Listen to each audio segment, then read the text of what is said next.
अॼु असीं English language बाबति पढ़ंदासीं। सभिनी खां पहिरियों असांखे ख़बर हुजणु खपे त इंग्लिश में 26 अखर हूंदा आहिनि। उन मंझि 26 मंझां 5 वावेल हूंदा आहिनि। मतिलबु उन्हनि में अल्फ़ जो साउंड ईंदो। ए तॾहिं बि ॾिस अल्फ़ जो साउंड, आए तॾहिं बि अल्फ़ जो साउंड, ओ तॾहिं बि अल्फ़ जो साउंड, ऐं जेकॾहिं यू आहे मिसाल तौरु अम्ब्रेला ॾिस अल्फ़ जो आवाज़ु, ऐं ई सां ॾिस एलिफेंट पहिरियों उनजो अखर अल्फ़ आहे, माना उहे पाण में छा आहिनि, इहे वावेल आहिनि।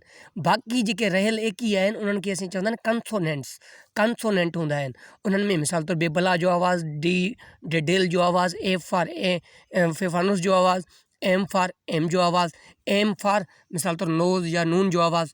त पोइ इन्हनि खे असीं चवंदा आहियूं इहे जेके आहिनि से हिकिड़ा पाण में वावेल आहिनि 5, ऐं बाक़ी जेके आहिनि से कॉन्सोनेंट आहिनि। हाणे जेके वावेल आहिनि उन्हनि में पाण पहिरियों पढ़ूं था ए खे। हाणे ए सां पहिरियों छा थींदो आहे, A double P L E apple. पोइ वरी जेकॾहिं बी ते